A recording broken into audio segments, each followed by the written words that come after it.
नमस्कार, स्वागत है आपका। आप देख रहे हैं ग्राउंड रिपोर्ट। आपके साथ मैं हूं शबाब। दिन भर क्या घटा देश और दुनिया में खास, हम आपको बताएंगे अगले आधे घंटे में। बुलेटिन की शुरुआत करेंगे प्रधानमंत्री नरेंद्र मोदी के सदन में दिए गए बयान और उसके बाद मुख्यमंत्री योगी आदित्यनाथ की उसकी प्रतिक्रिया की बात करेंगे। सदन में प्रधानमंत्री मोदी ने महाकुंभ की तारीफ की। महाकुंभ में भारत के विराट स्वरूप को पूरी दुनिया ने देखा है। प्रधानमंत्री ने आज लोकसभा में बोलते हुए इन बातों का जिक्र किया। इसके बाद प्रधानमंत्री की तारीफ से सीएम योगी गदगद हुए। सीएम योगी ने एक्स पर पोस्ट किया और उन्होंने कहा कि आत्मीय संदेश पूरी दुनिया को दिया। ये बड़ी खबर है इस वक्त आपके टीवी स्क्रीन पर। उत्तर प्रदेश में जिस तरह से, जिस भव्यता से कुंभ हुआ, पूरी देश दुनिया ने इस कुंभ की भव्यता को देखा और प्रधानमंत्री मोदी ने आज सदन में बोलते हुए कुंभ की तारीफ की। उन्होंने कहा कि भारत के इस विराट स्वरूप को, महाकुंभ को पूरी दुनिया ने देखा। उन्होंने महाकुंभ के इंतजामों, महाकुंभ में किए गए कामों की जमकर तारीफ की। इसके बाद मुख्यमंत्री योगी आदित्यनाथ ने प्रधानमंत्री की तारीफ किए जाने का साधुवाद दिया, धन्यवाद दिया और एक्स पर पोस्ट करते हुए कहा कि कुंभ से आत्मीय संदेश पूरी दुनिया को गया है। तो ये बड़ी खबर है इस वक्त आपके टीवी स्क्रीन पर। निकिता हमारी सहयोगी पूरी खबर बता रही है। निकिता, अलौकिक, अद्भुत कुंभ के बाद प्रधानमंत्री मोदी ने उसकी तारीफ की और क्रेडिट निश्चित तौर पर प्रदेश के मुखिया योगी आदित्यनाथ को, जिन्होंने इतनी भव्यता के साथ इतने विराट स्वरूप पर कुंभ का आयोजन, सफल आयोजन कराया। निश्चित तौर पर देखिए शबाब, जिस तरीके से जो महाकुंभ है उसकी चर्चाएं अब देश नहीं विदेशों में हो रही है। जिस तरह से महाकुंभ भूतो न भविष्यति, एक ऐसा इवेंट जो इतिहास के पन्नों में दर्ज हो गया, उसकी तारीफ मुख्यमंत्री योगी आदित्यनाथ खुद करते नजर आए। जिस तरीके से उन्होंने ये कहा कि गंगा जी को धरती पर लाने में भागीरथ प्रयास, जिस तरह से प्रयास लगा था वैसे ही प्रयास महाकुंभ के आयोजन में भी हुआ। जनता का उन्होंने धन्यवाद दिया, साथ ही देश के कोटि कोटि लोगों को नमन किया, जिनके कारण उन्होंने बताया कि कुंभ का जो आयोजन है वो कितना सफल हुआ। साथ ही साथ आपको बता दें कि देश को कहीं ना कहीं नई दिशा दी और देश को जिस तरीके से जो घटनाएं हैं उन्होंने कहीं ना कहीं झकझोर कर रखा। अगर मैं अब विपक्ष की बात करूं तो विपक्ष को इस पूरे इवेंट में जिस तरीके से नकारात्मक जो चीजें हैं वो सबसे ज्यादा दिखी। यहाँ पर प्रधानमंत्री नरेंद्र मोदी ने जिस तरीके से बातचीत की, मुख्यमंत्री योगी आदित्यनाथ जिस तरह से बोल रहे थे, और जब महाकुंभ हमने सबने देखा कि जब खत्म हुआ तो वहां पर कई विश्व रिकॉर्ड महाकुंभ ने अपने नाम किए। मुख्यमंत्री और साथ ही साथ अभी एक वाक्य भी आपको बताना चाहूंगी कि प्रधानमंत्री नरेंद्र मोदी ने यहाँ पर ये तक भी कहा कि जिस तरीके से जो महाकुंभ का पानी है, जब वो उस पानी को मॉरिशस में लेकर गए तो उसके त्रिवेणी में जो पावन जल को लेकर गए तो वहां पर गंगा तालाब में उन्होंने जिस तरीके से वहां का पानी अर्पण किया तो वहां पे के जो श्रद्धालु थे, वहां के जो डिवोटीज थे, वो तक देख के हैरान हुए। तो जिस तरीके से पूरे विश्व में आज बिखराव की स्थिति है, ऐसे में एकजुटता की हमारी जो कोशिश है वो उसका बड़ा प्रयास है, ये प्रधानमंत्री नरेंद्र मोदी ने कहा। और साथ ही साथ कुंभ से प्रेरणा लेते हुए उन्होंने सबको सीख दी कि जिस तरीके से नदी उत्सव मनाना चाहिए, जो नदियां जिन नदियों पर संकट आया है। तो ये तमाम बातें प्रधानमंत्री नरेंद्र मोदी ने की और निश्चित तौर पर उन्होंने कहीं ना कहीं ये जो पूरा क्रेडिट है, वो उत्तर प्रदेश में जो मुखिया है मुख्यमंत्री योगी आदित्यनाथ, उनको दिया और साफ तौर पर कहा कि ये जो सबके प्रयास है, जो सबकी मेहनत है, वो कहीं ना कहीं रंग जरूर लाई इस महाकुंभ में। ठीक है, बहुत शुक्रिया निकिता इस पूरी बातचीत के लिए। आप नजर बना रखिए, आगे भी खबर पर जो अपडेट्स होंगे फिर आपके पास लौटेंगे। अगली खबर फिरोजाबाद से, जहां के देवली हत्याकांड में आज एक बड़ा फैसला आया। मैनपुरी कोर्ट ने अपना फैसला सुनाते हुए इस हत्याकांड में 3 दोषियों को फांसी की सजा सुनाई है। आपको बता दें कि आज से 44 साल पहले 25 दलितों की गोली मारकर हत्या कर दी गई थी। इस मामले में 44 साल बाद मैनपुरी कोर्ट का फैसला आया। देवली हत्याकांड में 3 लोगों को फांसी की सजा मैनपुरी कोर्ट ने सुनाई है। ये बड़ी खबर है इस वक्त आपके टीवी स्क्रीन पर। फिरोजाबाद से, जहां के देवली हत्याकांड में मैनपुरी कोर्ट ने ये फैसला सुनाया है। 3 लोगों को इसमें फांसी की सजा सुनाई गई है। 44 साल पुराना ये मामला था जिसमें 25 दलितों की गोली मारकर हत्या किए जाने की घटना घटी थी और इस मामले में एक लंबे समय के बाद 44 साल के बाद मैनपुरी कोर्ट का ये फैसला आया है जिसमें 3 लोगों को फांसी की सजा सुनाई गई है। सौरभ उपाध्याय हमारे साथ हमारे सहयोगी इसी खबर पर सीधे जुड़ गए हैं। सौरभ, क्या मामला था ये और किस तरीके से आज 44 साल बाद कोर्ट का फैसला आया? बिल्कुल, देखिए फिरोजाबाद के जसराना जो तहसील है उसका गांव है देवली, जो उस समय मैनपुरी में लगता था। मैनपुरी की थाना जसराना हुआ करता था और देवली गांव का ये पूरा घटनाक्रम है। 44 वर्ष पूर्व यहाँ पे राधे संतोषा नामक गैंग चलाते थे, डकैत थे। उनके गिरोह ने हमला बोला था और ये बताया जा रहा है हमला इसलिए बोला था कि उनकी मुखबरी कर दी गई थी और काफी तादाद में हथियार और 2 लोग उनके पकड़े गए थे और उनको ये पूरा जानकारी थी कि मुखबरी जो है गांव के लोगों द्वारा की गई है और 3 सरकारी गवाह भी बने थे उनके खिलाफ। इसी को लेकर ऐसा बताया जाता है कि 30 से 35 लोगों ने एक साथ आके गांव में हमला कर दिया। हालांकि वो भी उसी गांव के राधे संतोषा रहने वाले थे और अपने साथियों के साथ जो पुलिस के वर्दी में आए थे हमला कर दिया। ताबड़तोड़ गोलियां चलाई। लगभग 4:30 बजे का समय था और इसमें लगभग 24 लोगों की डेथ हुई, जिनमें महिला पुरुष बच्चे सभी शामिल थे। जानवरों को भी नहीं बख्शा गया था। और उस समय तत्कालीन जो प्रधानमंत्री थी इंदिरा गांधी, वो भी आई थी, मुख्यमंत्री वीके सिंह आए थे। तो निश्चित रूप से पूरे देश और प्रदेश में इस घटनाक्रम की गूंज गई थी। लंबे समय तक ये मामला चलता रहा और अब जाके इसमें 44 वर्ष बाद फैसला आया है, जिनमें से 17 आरोपित थे और 3 लोगों को आज फांसी की सजा सुनाई गई है। और बाकी जो 13 लोग थे उनकी डेथ हो चुकी है, एक को भगोड़ा साबित कर दिया गया है। और अब पूरे मामले में जब फांसी की सजा सुनाई गई है तो जो पीड़ित परिवार है उनमें खुशी की लहर है। साथ ही एक बात का उनको कहीं ना कहीं भय भी है कि जिस तरीके की घटना हुई थी उसके बाद वो मांग कर रहे हैं कि पूरे गांव में, हालांकि बहुत सारे घर पलायन कर गए हैं जाटव समुदाय के, और जो लोग शेष हैं वो कह रहे हैं कि भाई पुलिस की वहाँ व्यवस्था बढ़ाई जाए और उनको सुरक्षा प्रदान की जाए। कुल मिला के पूरा मामला 44 साल बाद लंबे समय चला है और उसके बाद इसमें निर्णय आया है। सौरभ, जिन 4 लोगों को जो बचे हैं, जिनमें 3 लोगों को जो फांसी की सजा सुनाई गई है, इनकी भी उम्र बहुत ज्यादा हो गई होगी। ये मामला मैनपुरी कोर्ट से ही खत्म हो जाएगा या फिर ये आगे हायर कोर्ट में भी प्रोसीड होगा? देखिए, निश्चित रूप में उनकी भी उम्र है, लेकिन ये चर्चाओं में है कि अभी इसके खिलाफ जो है, इस फैसले के खिलाफ वो लोग अपील कर सकते हैं।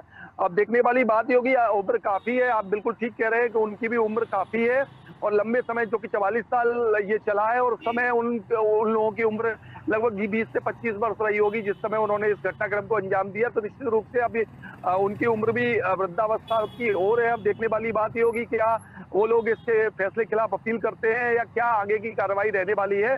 लेकिन एक इतनी लंबे समय बाद जो न्याय मिला है, ग्रामीणों का ये जरूर कहना है कि ये न्याय भी अन्याय जैसा है, क्योंकि 44 साल बाद मिला है। 17 आरोपित थे, जबकि उनका कहना है 30 से 35 लोगों ने पूरे गांव पर हमला बोला था और 17 लोगों में से भी 3 लोगों को फांसी हो पाई है, उससे और लोगों के कहीं ना कहीं डेथ हो गई है। ठीक है, चलिए, शुक्रिया इस पूरी बातचीत के लिए। सौरभ, आप नजर बना रखिए, खबर पर आगे जो अपडेट्स होंगे फिर आपके पास लौटेंगे। मुख्यमंत्री योगी आदित्यनाथ ने आज लखनऊ में एक बड़ी बैठक बुलाई है। इस बैठक में कर से जुड़े हुए जो अफसरान हैं, जो अधिकारी हैं, वो पहुंचेंगे। ये बैठक मुख्यमंत्री योगी आदित्यनाथ ने 5 कालिदास मार्ग पर बुलाई है। कर विभाग के अधिकारियों के साथ ये बैठक है। अधिकारियों को महत्वपूर्ण दिशा निर्देश दिए जाएंगे। जो टैक्स डिपार्टमेंट है उसके अफसरों के साथ ये बैठक है, समीक्षा बैठक, और इसकी समीक्षा भी की जाएगी। कई अहम मुद्दों पर यह चर्चा होगी। मुख्यमंत्री आवास 5 कालिदास मार्ग पर यह बैठक बुलाई गई है। तो ये बड़ी खबर इस वक्त आपके टीवी स्क्रीन पर लखनऊ से, जहां पर मुख्यमंत्री योगी आदित्यनाथ ने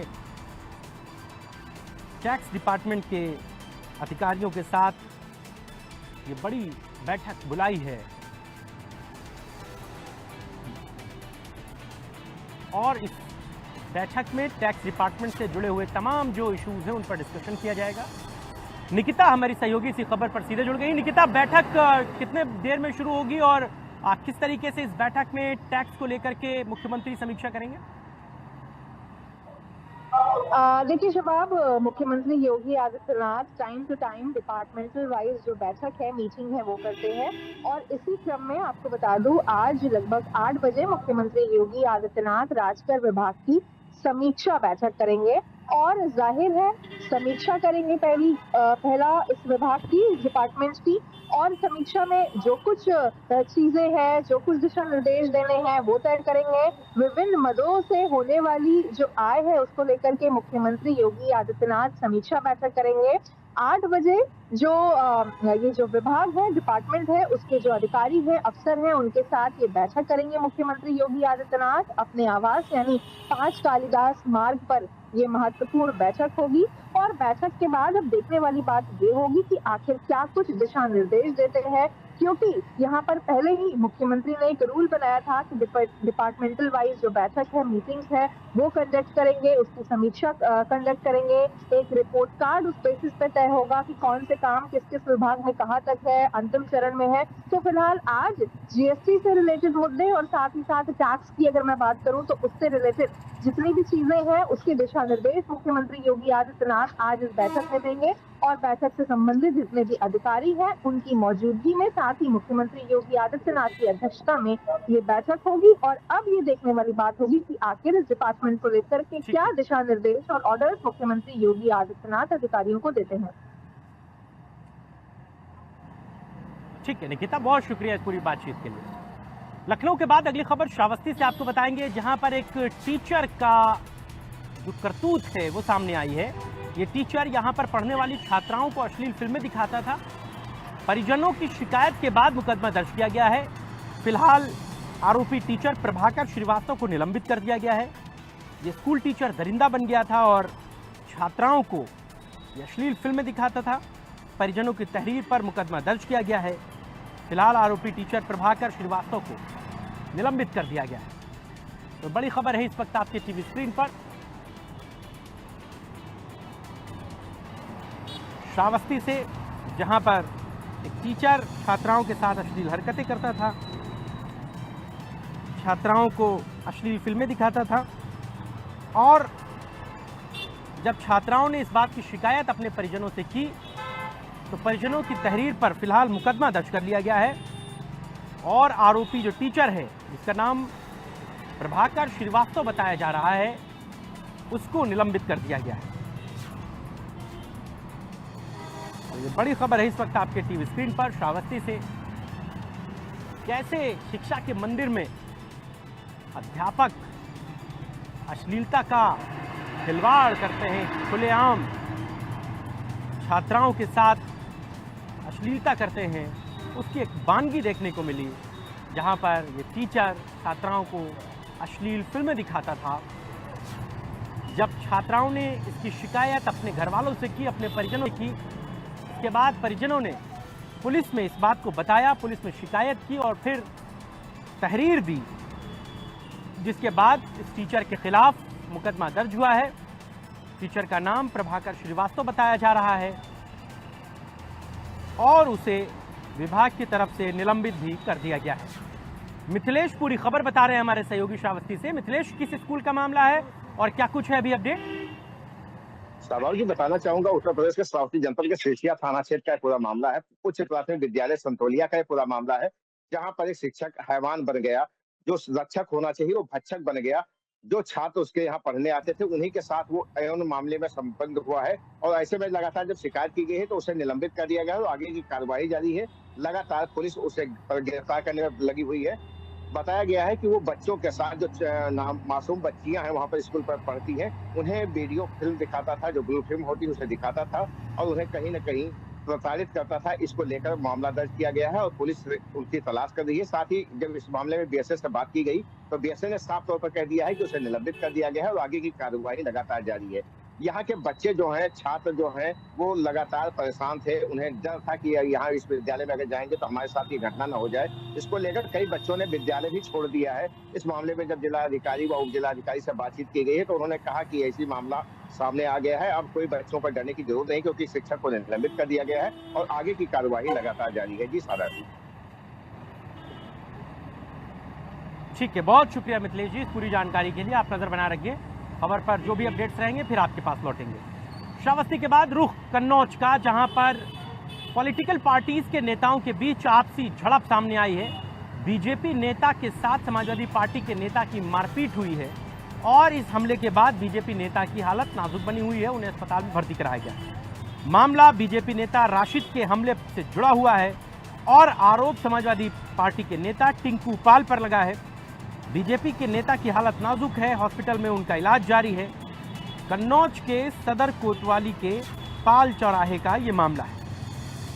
तो कन्नौज से ये खबर है जहां पर समाजवादी पार्टी के नेता और भारतीय जनता पार्टी के नेता के बीच आपसी मारपीट हो गई। मारपीट का आलम यह हो गया कि समाजवादी पार्टी के नेता टिंकू पाल ने भारतीय जनता पार्टी के नेता राशिद को इतना पीटा कि वो बुरी हालत में अस्पताल में भर्ती हो गया। राशिद की हालत नाजुक है, उसे हॉस्पिटल में एडमिट कराया गया है।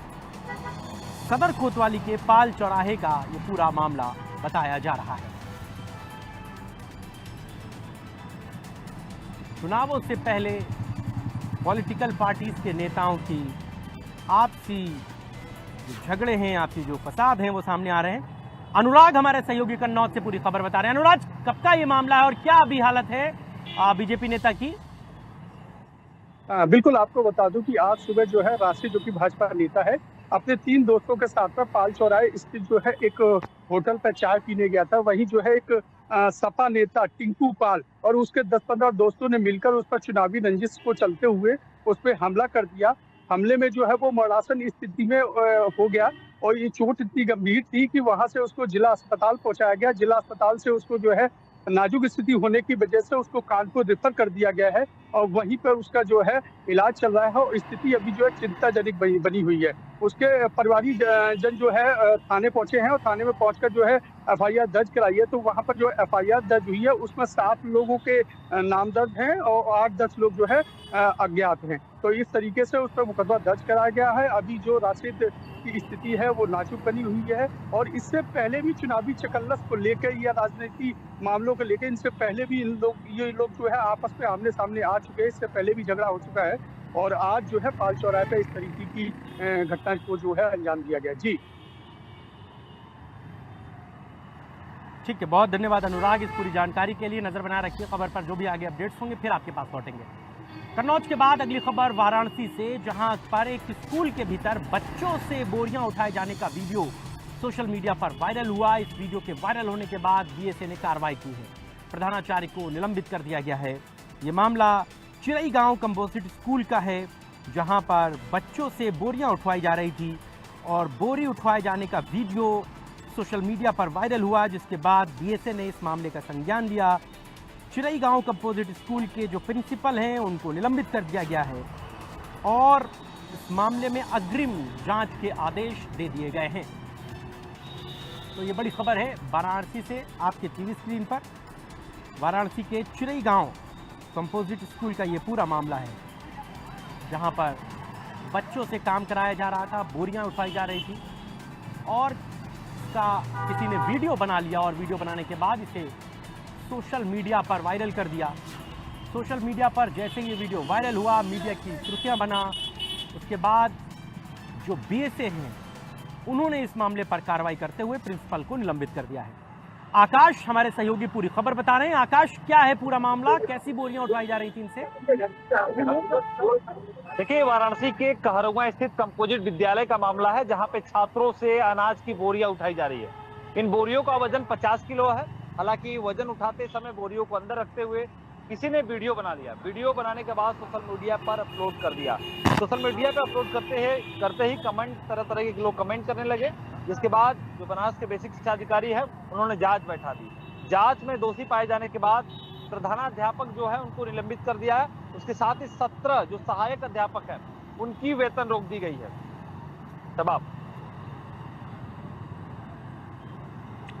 चलिए, बहुत शुक्रिया इस पूरी बातचीत के लिए। आप नजर बना रखिए खबर पर, आगे जो भी अपडेट्स होंगे फिर आपके पास लौटेंगे। इन्हीं तमाम खबरों के साथ ही ग्राउंड रिपोर्ट में आज के लिए बस इतना ही। देश और प्रदेश की बड़ी और अहम खबरों के लिए देखते रहिए इंडिया न्यूज उत्तर प्रदेश उत्तराखंड। फिलहाल मुझे और मेरी पूरी टीम को दीजिए इजाजत। नमस्कार।